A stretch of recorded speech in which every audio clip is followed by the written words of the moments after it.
Merci d'avoir brossé un peu le contexte, le point de départ de cette soirée. Alors, on va passer à la première partie, cette question de la féminisation des instances dirigeantes. Où en sommes-nous? Comment accélérer? Et pour cela, je vous demande, j'invite Madame la députée Marie-Pierre Rixain et Monsieur le professeur Michel Ferrari à me rejoindre sur scène si vous le voulez bien. Merci beaucoup, vous pouvez les applaudir. Je vous laisse vous installer à côté de moi. Voilà, je vous laisse prendre un micro chacun. Normalement, tout est bien préparé. Voilà, alors... Ce soir, en fait, on a l'honneur d'accueillir Marie-Pierre Rixain, députée de la 4e circonscription de l'Essonne, ancienne présidente de la délégation aux droits des femmes à l'Assemblée nationale. Élue depuis 2017, elle est autrice et rapporteure de la loi historique du 24 décembre 2021 qui vise à accélérer l'égalité économique et professionnelle. Marie-Pierre Rixain est une fervente défenseur de la mixité dans les instances dirigeantes dans les entreprises et sa loi impose un quota de 30% de femmes dans ces instances d'ici 2027, un véritable tournant pour l'égalité professionnelle. Alors préparez-vous à être inspiré par son engagement et sa vision audacieuse pour un avenir plus équitable.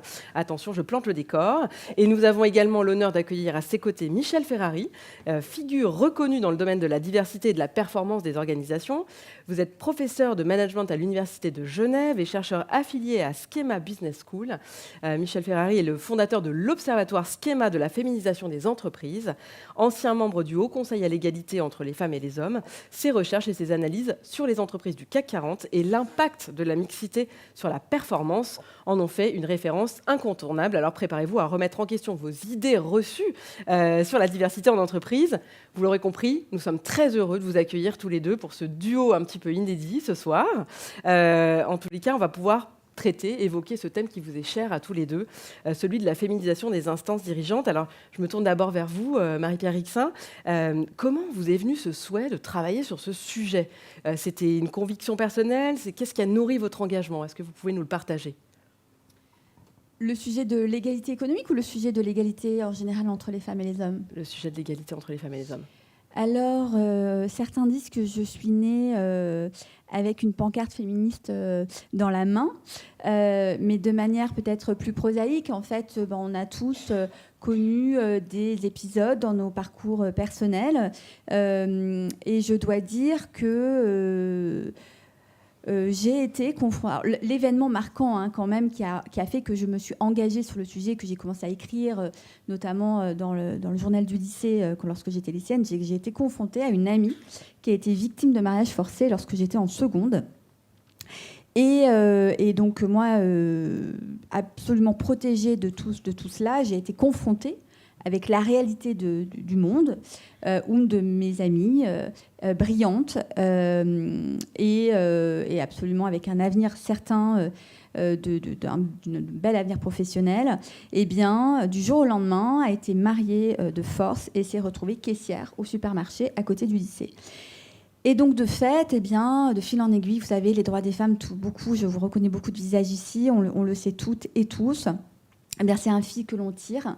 Et à partir du moment où, malheureusement, on met le doigt sur le sujet, eh bien, on tire ce fil. Et de fil en aiguille, on arrive à des problématiques absolument, parfois, dramatiques. Et donc, à partir de ce sujet-là, je me suis intéressée aux inégalités salariales dès le lycée, avec des solutions.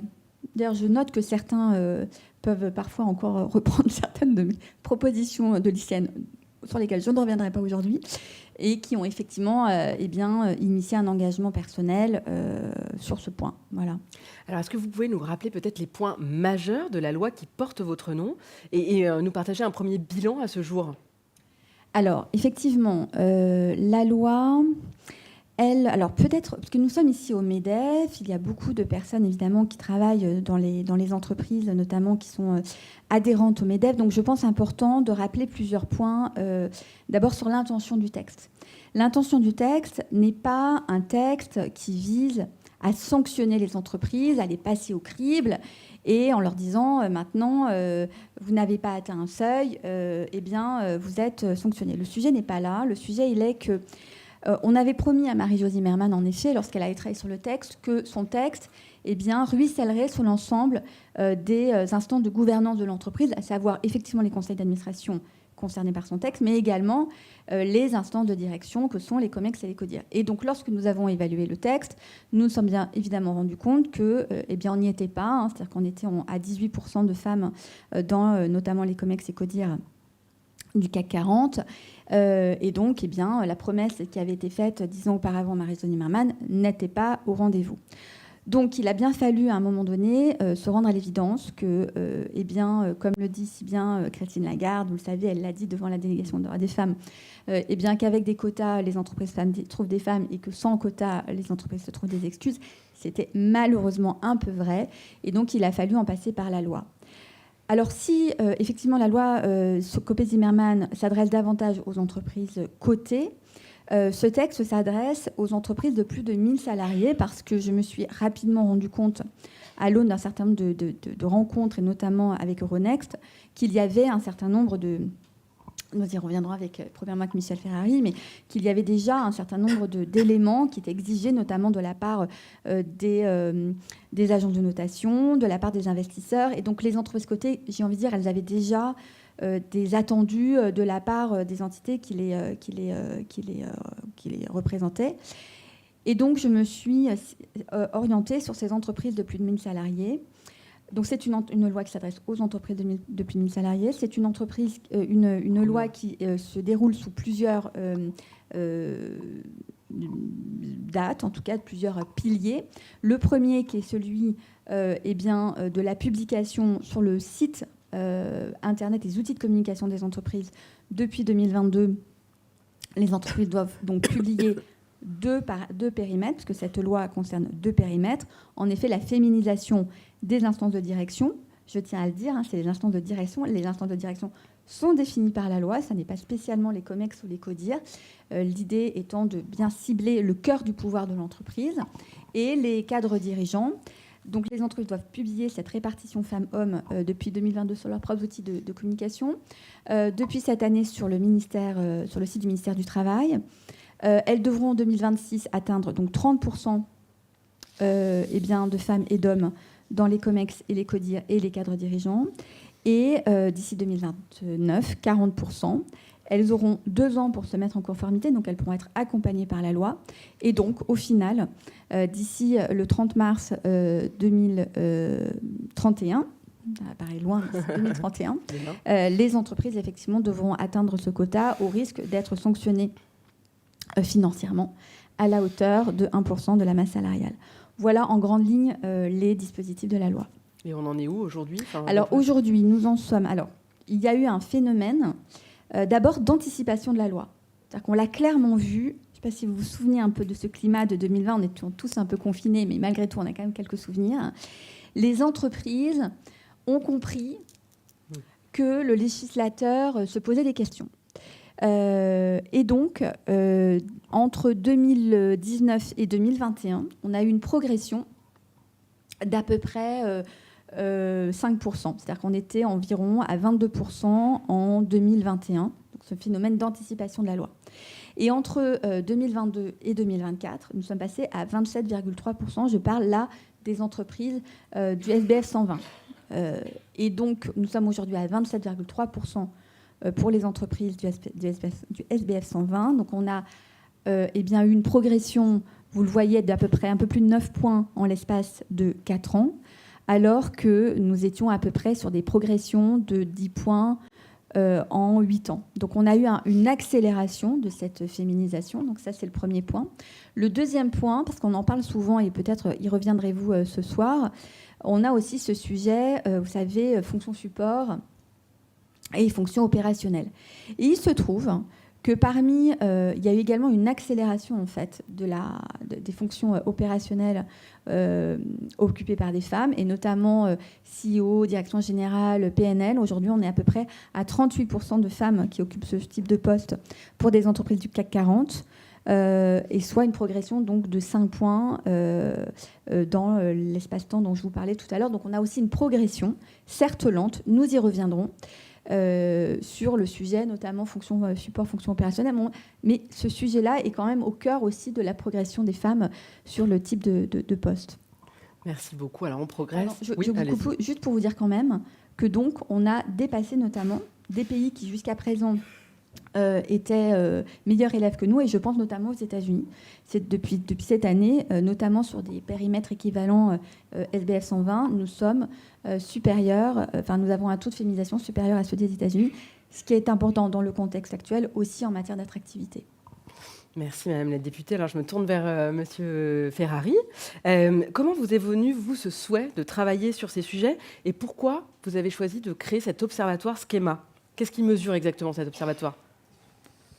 Alors, tout d'abord, je voudrais remercier Corinne Hardy et puis l'AM pour leur invitation à venir présenter les travaux de l'Observatoire. Alors, pourquoi l'Observatoire? L'idée, c'est qu'en bon chercheur, quand on parle de phénomènes sociaux, on aime bien avoir des données. Et puis, on a la chance en France d'avoir un législateur qui demande aux entreprises de publier des données. Et donc, ça ouvre la porte aux chercheurs pour faire des analyses. Donc, l'objectif, il y avait 2 objectifs dans l'Observatoire. Le premier, c'est de faire un état des lieux. Je peux vous présenter les données? Oui, vous avez juste devant vous le... Voilà, vous pouvez juste donc, appuyer. l'idée, il y a 2 objectifs. Le premier, c'est de présenter la diversité. Donc, je regarde à 4 niveaux hiérarchiques. Je regarde le conseil d'administration, le COMEX, la population ingénieur et cadre et les effectifs. Et l'idée, c'est d'aller au-delà de la moyenne, parce que c'est vrai qu'on nous parle tout le temps de la moyenne de 44% de femmes dans les conseils d'administration. Et quand on regarde le CAC 40 et qu'on croise le pourcentage de femmes dans le conseil d'administration et dans le COMEX, on se rend compte qu'il y a des entreprises qui ne sont pas à 40% au conseil d'administration. Alors, je ne vais pas rentrer dans les détails, mais notamment les entreprises qu'on pense être des entreprises françaises, mais qui ne sont pas françaises. Je pense notamment à Stellantis, Arcelor ou Airbus, qui sont des entreprises qui juridiquement ne sont pas en France, ne sont pas au quota de 40%. Donc on voit bien que dès que vous êtes dans un pays où il n'y a pas de quota, c'est beaucoup plus dur d'être à 40%. Et puis quelques petites anecdotes, je pense notamment à Renault, ce n'est pas du tout de leur faute s'ils ne sont pas à 40%, c'est que l'État est actionnaire. Et l'État, les administrateurs qui représentent l'État sont 2 hommes et les administrateurs qui représentent les employés sont également que des hommes, pour montrer bien cette diversité entre les entreprises. Et l'autre critère qui est intéressant, c'est quand on croise le pourcentage de femmes dans les conseils, dans les COMEX et dans la population ingénieur et cadre. Pourquoi? Parce que la population ingénieur et cadre, c'est le vivier dans lequel on vient puiser pour atteindre le comité exécutif. Et donc là, vous voyez, il y a les fameux 40% de la loi Rixin. Et ce qui est intéressant, c'est que ça illustre ce que vous venez de dire, c'est qu'il y a des entreprises qui ont déjà anticipé la chose et qui sont déjà à 40% de femmes dans leur COMEX. Et c'est doublement intéressant. Pourquoi? Parce qu'on se voit qu'il y a des entreprises qui ont des petits viviers, entre guillemets, c'est-à-dire qu'il y a un pourcentage de femmes dans la population ingénieur et cadre pour tas de raisons qu'on pourrait évoquer plus tard, qui sont à 40%. Et donc l'idée du vivier, qui est souvent l'argument qui est mis en avant, on n'a pas le vivier, on se rend compte que quand on regarde concrètement les entreprises, c'est un argument qui ne tient pas. Et puis ce qui est terrible, c'est qu'il y a des entreprises qui ont un vivier, et j'espère qu'il n'y a personne de LVMH dans la salle, mais c'est une entreprise qui a un énorme vivier, qui a plus de 60% de femmes dans sa population cadre, qui recrute les meilleures filles des meilleures universités dans le monde entier et qui, malheureusement, n'a qu'à peine 15% de femmes dans son COMEX. Donc, on voit qu'il y a derrière le pourcentage, la moyenne, ce qui est intéressant, c'est de regarder la diversité. Et puis, pour illustrer les propos de Marie-Pierre Rixin, on voit bien, là, c'est l'évolution du pourcentage de femmes dans les conseils d'administration et dans les COMEX depuis 2008. Et on voit bien l'effet de la loi. C'est-à-dire que la loi Copé-Zimmermann a eu un effet accélérateur. Et puis, on voit aujourd'hui l'effet de la loi Rixin qui, même si elle n'est pas encore en application, puisque c'est 2026, a entraîné une augmentation du pourcentage de femmes dans les COMEX. Donc ça, c'est le premier élément qui est intéressant, c'est d'aller explorer concrètement, au-delà des discours, quelle est la réalité de la diversité et de la mixité dans les entreprises. Et le deuxième point de l'Observatoire, c'est d'essayer de voir s'il y a un lien entre mixité et performance. Pourquoi? Parce que au-delà de l'argument de justice sociale, et certaines personnes vont dire qu'il ne faut pas aller au-delà de l'argument de la justice sociale, une entreprise, on est en BDF, ça reste une entité économique. Il y a un compte de résultat à la fin de l'année et la performance économique est importante. Et donc, il pouvait y avoir chez certaines personnes, et c'est un discours que vous avez dû entendre, oui, mais faire du social, ça nuit à la performance. Et donc, en bon chercheur, je me suis dit, mais est-ce que c'est vrai ? Alors, bon, j'ai été prendre des chiffres, j'ai été regarder et j'ai essayé de voir si la mixité nuisait à la performance. Alors, l'idée, c'est que la loi Copé-Zimmermann, depuis son application, les entreprises ne font pas faillite. Les entreprises de CAC 40 n'ont jamais été aussi profitables et n'ont jamais versé autant de dividendes. Donc, a priori, la mixité dans les conseils d'administration n'a pas nui à la performance. Et on peut se poser la même question pour le COMEX.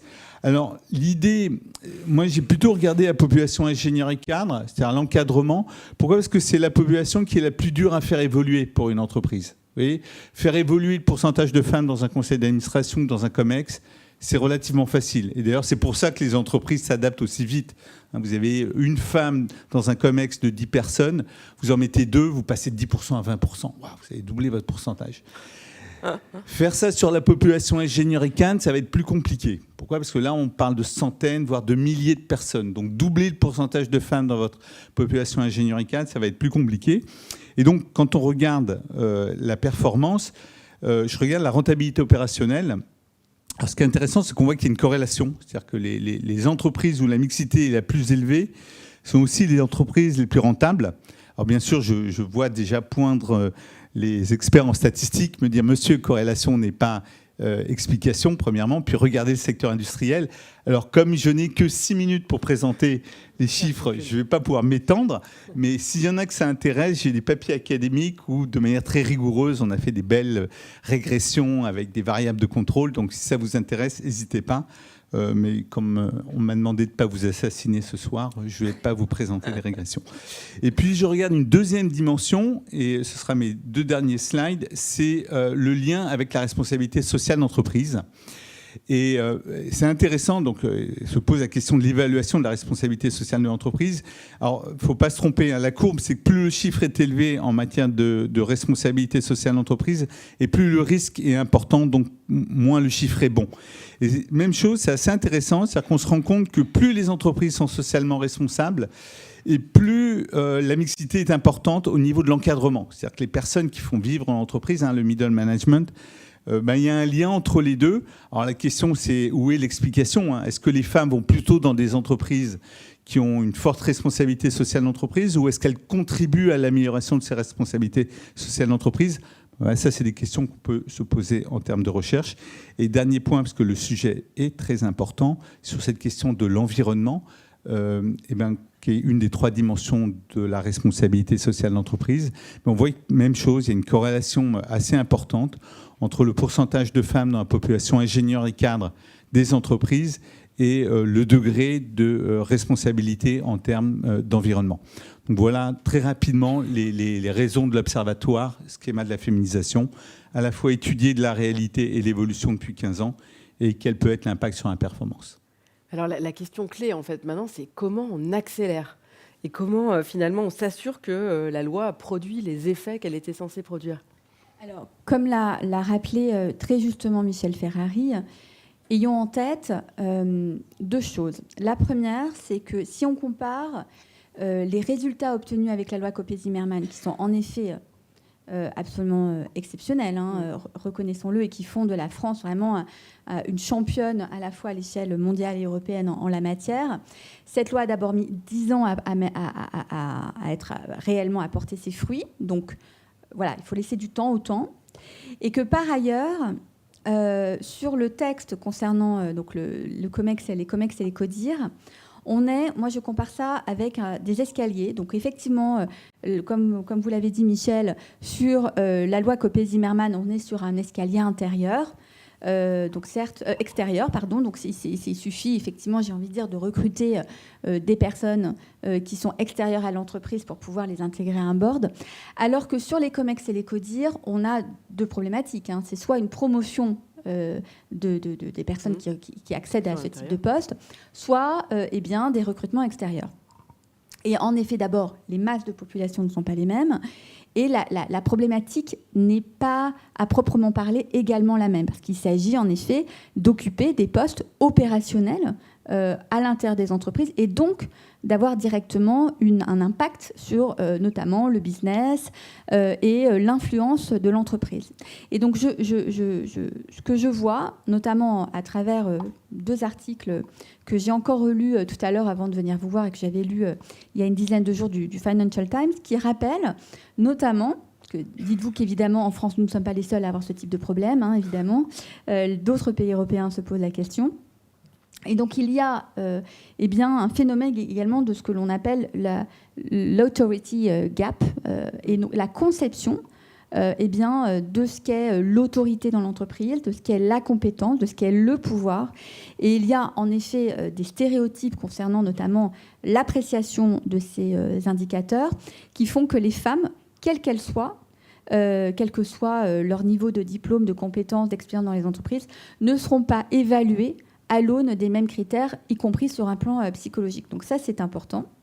Le deuxième point aussi à prendre en considération, parce que vous me posez des questions sur l'accélération, il y a en effet, vous savez, moi, quand je rencontre des chefs d'entreprise qui me disent « Écoutez, Marie-Pierre, là, on est au taquet, on ne sait pas comment y arriver. » Et je leur dis, première réflexion de leur part en me disant « Écoutez, on est limité sur le vivier. » Et effectivement, lorsque la loi a été élaborée, certains m'ont invité, notamment, par exemple, c'est l'une des recommandations qui m'ont été faites, de faire en sorte que le quota soit proportionnel au taux de féminisation dans les entreprises, par exemple.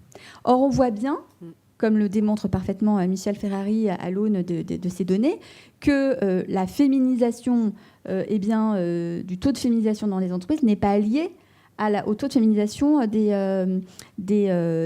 instances de direction dans l'entreprise. Donc il fallait évidemment décorréler les deux. Et la problématique majeure, parce que là on est un peu le nez dans le guidon dans ce texte, mais quelle est l'ambition de ce texte ? Au-delà de féminiser les instances de direction, quel est l'intérêt finalement de féminiser les instances de direction et d'avoir davantage de femmes dans des populations de cadres pour certaines des entreprises qui ont été présentées dans ce tableau. Eh bien, c'est d'abord un sujet d'attractivité, de développement, de compétences.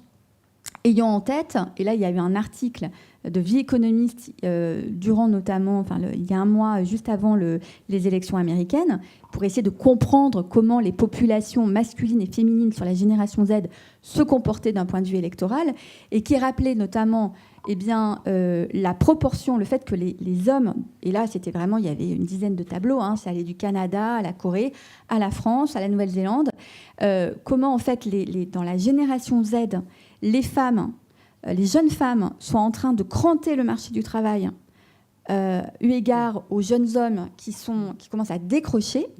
Et ceci s'explique évidemment aussi par le fait que les jeunes femmes sont bien plus nombreuses à l'université aujourd'hui sur les jeunes de la dernière génération que les jeunes hommes.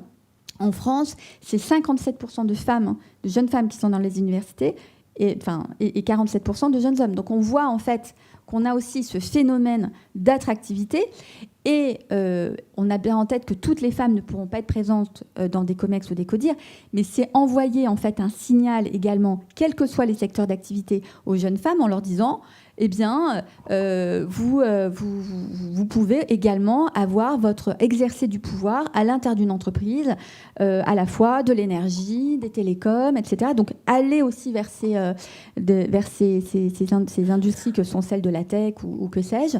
Et vous avez également votre place dans ces entreprises. Donc, il fallait évidemment décorréler les deux. Et le vivier, il est là, en fait. Effectivement, alors il y a eu des erreurs manifestes du législateur qui a été faite, et je pense notamment au sujet des mathématiques, bien sûr, sur lequel nous allons difficilement avoir de prochains résultats dans les prochaines années. J'espère qu'on va accélérer. Moi, j'ai des propositions sur le sujet, mais je pense aussi qu'il faut s'interroger sur les compétences des uns et des autres pour exercer un certain nombre de postes dans les entreprises. Est-on obligé d'avoir coché les différentes cases de déplacement, de compétences qui sont exigées à l'aune de codes qui ont été faits par des hommes pour des hommes et qui ne sont pas nécessairement ceux dont on a besoin pour une entreprise du XXIe siècle. Et pour terminer sur votre question, qui rejoint ce que vient de dire Michel Ferrari. Lorsque l'on regarde notamment un indice qui s'appelle le Low Carbon 100 et qu'on le compare avec les entreprises à l'échelle européenne d'un SBF 120, et donc les 300 entreprises cotées à l'échelle européenne, on voit qu'en fait, eh bien, les entreprises qui surperforment en matière de réduction carbone sont celles également qui ont le plus féminisé leurs instances de direction. Donc le sujet n'est pas de se dire que... Enfin, moi, je suis assez dubitative, vous le savez, je ne suis pas du tout sur l'essentialisation, donc j'ai du mal à imaginer que les femmes ont plus d'intérêt pour la protection de la planète que les hommes. Je pense que les hommes ont aussi conscience de ce sujet-là.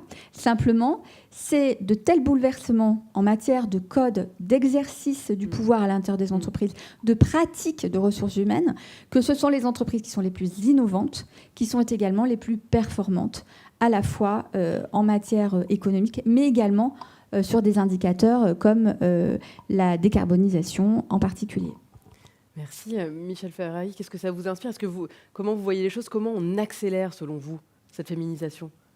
J'ai envie de dire, on a fait le plus facile, parce que là, la loi sur les conseils d'administration et les COMEX, j'ai envie de dire, c'était un peu la facilité, au sens où il y a un autre enjeu qui est plus dur, c'est que, sans tomber dans les thèses essentialistes, on a quand même des constructions sociales des sexes qui sont un peu différentes dans nos sociétés. Il y a quand même un enjeu de pourquoi les filles ne vont pas dans les écoles d'ingénieurs. Je rappelle, suite à la réforme du bac, le pourcentage de filles à Polytechnique a diminué cette année. Ça reste dramatique dans les écoles d'ingénieurs, alors qu'il y a des filles brillantes en mathématiques qui vont faire des écoles de médecine ou qui vont faire des écoles d'ingénieurs d'agronomie. Donc il y a un vrai enjeu derrière.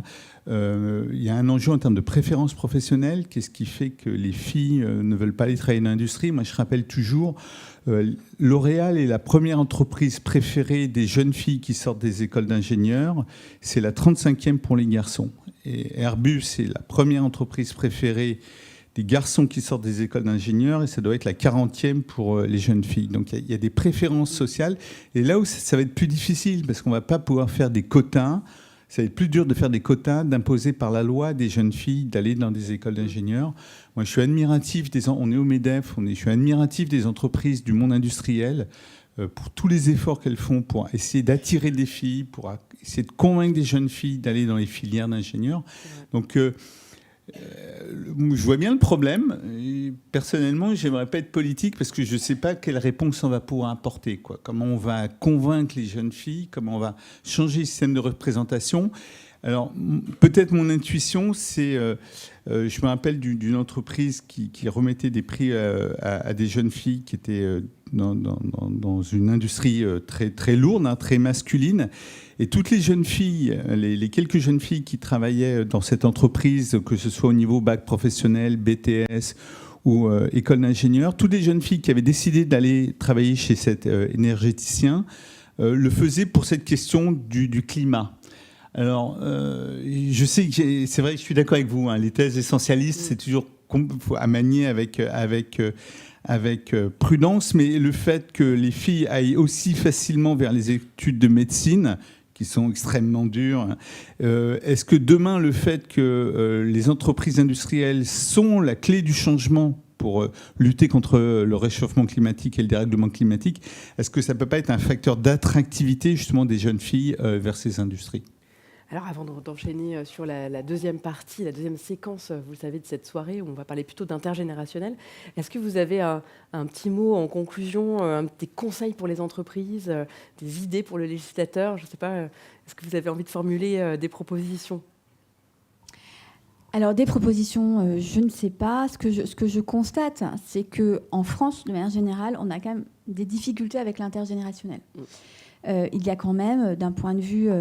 en matière de socialisation, je ne sais pas si le sociologue me contredira sur ce point, mais nous avons des lieux de socialisation très stéréotypés en matière de génération, ce qui n'est pas forcément le cas dans d'autres pays européens, qu'il s'agisse de pratiques sportives, de pratiques culturelles, de lieux de socialisation, y compris en termes de café ou de restaurants. Et donc, on a, je crois, surtout à s'interroger sur les liens entre les générations à l'échelle sociétale. Je suis toujours assez dubitative sur ce point. Mais finalement, ce que je crois, c'est que les entreprises sont évidemment le reflet de la société. Et donc, c'est très difficile de demander à une entreprise de réparer ce que la société ancre par ailleurs. Malgré tout, on sait que, notamment, on a des transmissions qui sont essentielles lorsqu'on occupe le pouvoir. On a aussi une sorte de dauphinat qui s'exerce. Et je crois que ça me semble absolument essentiel que lorsqu'il y a des réflexions de transmission de compétences, un manager, par exemple, qui pourrait être un homme, se contraigne à transmettre le flambeau en même temps à une jeune femme et un jeune homme qui l'aurait identifié, et pas seulement à un jeune homme, et qu'une manager ne s'identifie pas seulement dans une potentielle jeune fille, et qu'elle identifie également un jeune homme et une jeune fille. Ce qui permet à la fois de guérir ce que l'on entend un petit peu actuellement sur cette D&I fatigue qui quand même flotte un peu dans cette société polarisée, et en même temps de resserrer des liens entre les entreprises, de montrer aussi que finalement, et notamment je parle pour les seniors, parce que maintenant je suis une senior, donc je peux parler des seniors, de se dire aussi qu'il n'y a rien, moi je travaille quasiment qu'avec des collaborateurs particulièrement jeunes. L'une d'entre elles est là, Marie, et je suis extrêmement... Je ne suis que dans l'échange avec eux, et je suis très curieuse des réflexions qu'ils peuvent avoir sur à la fois des enjeux sociétaux, des enjeux politiques, leur appréciation des sujets. Et on apprend énormément de cette génération à travers des réflexions que nous n'avions pas, et je trouve ça formidable, et quelque part ça nous permet aussi de retrouver nos 20 ans. Michel Ferrari, un petit mot de conclusion. Oui. Alors, pour le coup, là, les entreprises peuvent être un vrai levier de changement intergénérationnel. Et alors, comme c'est des membres de l'âme, j'ai les cités parce que je les ai récemment invités dans des cours, les gens de Arkema et de Sanofi. Et je trouve que les actions de mentoring sont vraiment intéressantes parce que ça permet aux seniors de découvrir les spécificités des jeunes, un peu comme Marie-Pierre. Et je trouve ça intéressant que quand vous êtes un homme, vous avez 55 ans, vous avez le pouvoir, et puis vous vous retrouvez à être le mentor d'une jeune fille qui a 25 ans, et puis vous vous rendez compte des difficultés qu'une jeune fille peut avoir, et je pense qu'on peut ne pas en être conscient. Et je trouve que toutes ces actions de mentoring intergénérationnel, mais aussi intersexes, peuvent être un vrai levier à la fois d'apprentissage entre les générations, c'est-à-dire que les jeunes comprennent peut-être mieux le mode de fonctionnement des générations plus âgées, et inversement, les générations plus âgées peuvent mieux comprendre les attentes et les barrières auxquelles peuvent faire face les jeunes filles dans les entreprises. Donc je pense que là, les entreprises peuvent être un vrai levier de changement pour le coup. Merci beaucoup. On va applaudir nos intervenants. Alors avant de vous laisser partir, de quitter la scène, je vais demander en fait quelques instants de patience. Je vais demander à Corinne Hardy de venir nous rejoindre, parce que je crois, Corinne, que nous avons une petite surprise pour Marie-Pierre Rixain. Alors, on va juste écouter Corinne, voilà. Message particulier. Chère Marie-Pierre, l'âme tient à vous remercier pour votre contribution exceptionnelle à l'égalité professionnelle, que ce soit par exemple sur la féminisation des instances dirigeantes ou l'égalité économique. Vous nous impressionnez par votre travail acharné, la constance de vos efforts, ainsi que par votre disponibilité et votre écoute. Vous avez une très grande capacité à identifier et vous emparer des problématiques les plus importantes à dénouer, et ensuite à ciseler avec intelligence des propositions de loi qui auront un impact positif. Vous prêtez attention à l'applicabilité des textes que vous portez et vous êtes toujours réceptive aux suggestions pour constamment améliorer le support législatif et aider les entreprises à progresser. C'est donc au nom de l'ensemble de l'âme et avec un très grand plaisir et un très grand honneur pour moi de vous remettre ce trophée en signe de notre reconnaissance et notre admiration profonde.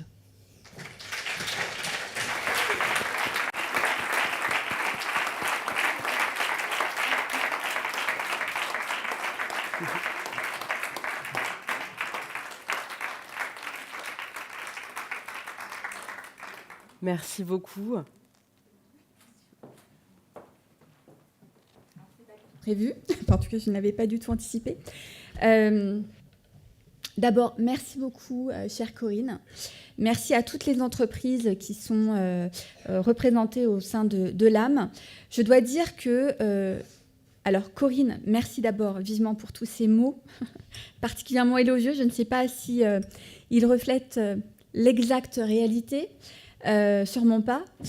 Mais je dois dire que je suis, et c'est sincère, moi-même extrêmement impressionnée par les travaux que mène l'âme. Nous nous voyons régulièrement avec vous, chère Corinne. Vous êtes vous-même toujours présente pour livrer aussi aux législateurs la matière qui est la vôtre afin de faire évoluer les choses. Vos invitations récurrentes aussi à venir au sein des entreprises sont particulièrement riches d'enseignements. Et je dois dire aussi, d'ailleurs je le dis à toutes et tous ici, que moi je me rends